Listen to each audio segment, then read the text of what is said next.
I think you said people are conditioned to think. I think people are conditioned not to think anymore. They're conditioned to do exactly what they're told. Yeah. By their news station, by their politician.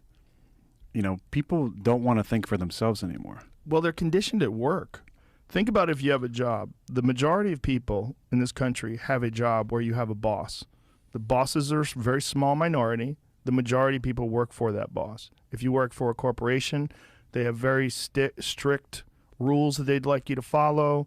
There's behavior rules, there's language rules, there's dress rules, there's, you know, rules about the time you're supposed to be there and the amount of work you're supposed to do and what you're supposed to take home and what's required of you. People are conditioned to have someone tell them what they can and can't do. And then they get off on Friday and they can't wait to get drunk.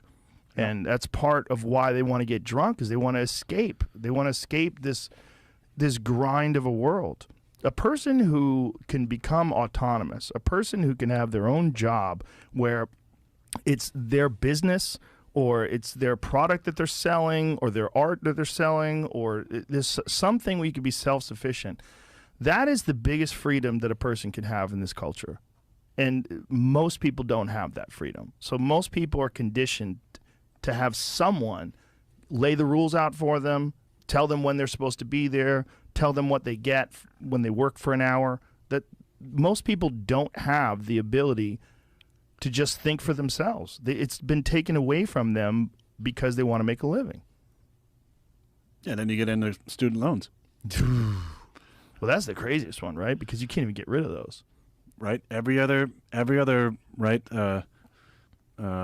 every other loan. Yeah, you can go bankrupt. You can bankrupt. Yeah. Except for student loans. I know of people that are getting Social Security docked. Their Social Security money is being docked because they owe student loans. So you're at the finish line. It's the end of your life. And you owe money for loans that you took out when you were 18. And now you're 65. That's a rough way to leave this life. It's a rough, and the amount of interest based on it. I was reading about this woman who took out $150,000 in student loans, and now she owes $250,000 because of all the interest and all the time. Yeah, and how much over the course of that loan? What are you paying? Like right. 7 figures for sure, right? Off of that. I mean, it's a fucking business. And it's also, for many people, something that they're not going to use for whatever occupation they choose. I mean, maybe it will help them get a job if it shows that they have a bachelor's in this or a master's in that. But there's a large amount of people out there that are out there working in a field that is not even their field of study in college. So they have this student loan that didn't even apply to what they wound up doing for a living, and then they have to pay it off forever. And it's subsidized by the government. So it's an extraordinarily expensive endeavor.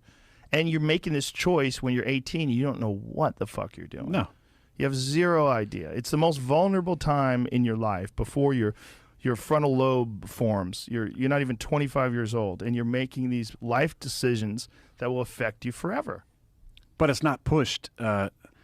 It's shame. You're shamed almost if you don't go to college, right? Oh, yeah. It's never pushed like, hey, go learn a technical skill. Right. Where you can do a year of apprenticeship or college or study and then go make 6 figures in a job. One of the biggest times in my life where I felt like a loser was right out of high school because I took a year off. And I remember just telling people that I was going to take a year off. And they're like, how could you?